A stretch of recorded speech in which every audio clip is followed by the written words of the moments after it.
this morning because this is the end of the third year that you've been with us, and you've made significant contributions in terms of the information that you've given us.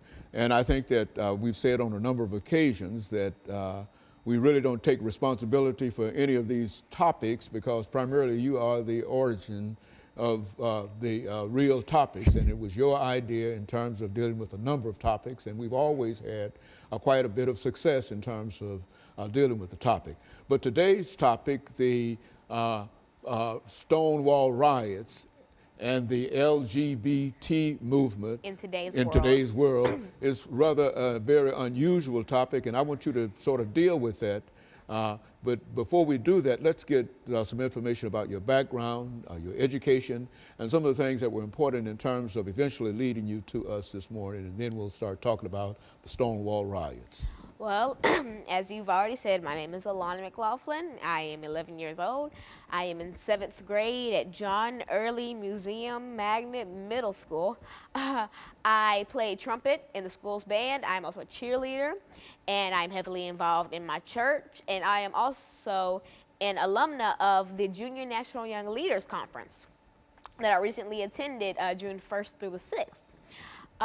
Also this summer I attended SCATS, which is the summer camp for academically talented students at Western Kentucky University, where I stayed in the dorms for 2 weeks and took classes throughout the campus. Now, I got involved in the show back in 2010, and so as you said, this is kind of wrapping up my third year. We have one episode after this. And so that's a bit about me. Very good. And Lana, let me tell you that the information that we want you to give us this morning is, as we indicated, purely information that you're bringing forth to us and that we had absolutely nothing to do. I'm presenting what we might call a disclaimer in terms of what you're about to deliver to us. But to start us off by talking about the movement itself, the Stonewall riots and events that are associated with that riot. Well, as you said earlier, this is an unusual topic. The reason I decided to talk about this, actually, to talk about the Stonewall riots, was because I previously missed all of your June tapings for the show, and I originally had planned to talk about Stonewall because the anniversary of Stonewall is June 28th.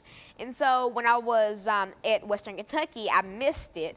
And so I was like, well, even though it's a little bit after the anniversary of it, I should still talk about it and get it out there because not a lot of people know what really started the LGBT movement here in America. It started with these riots, this series of riots.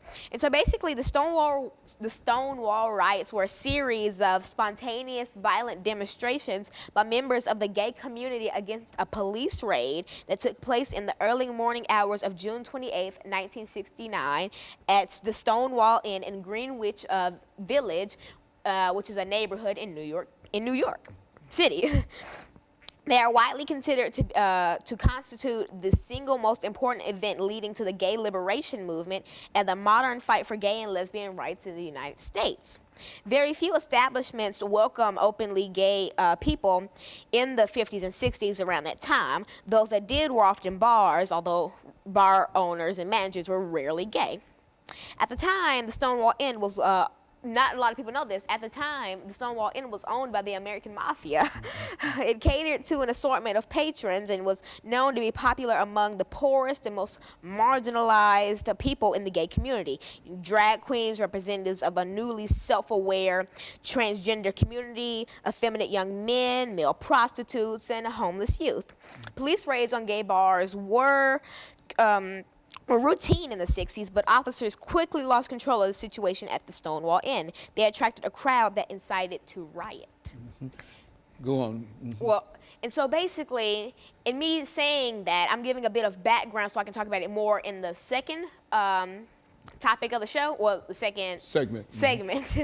And so I wanted to give you a bit of background, and so I can give my commentary on how if this needs to be more out there and how more people need to know about this. Very good. And of course, Alana, what we'll do, we'll take this first commercial break, and then we'll come back and allow you to pick up with the information that you're given. And I think that the information that you're given is very instructive. And we'll be back with our audience following this very, very short commercial break.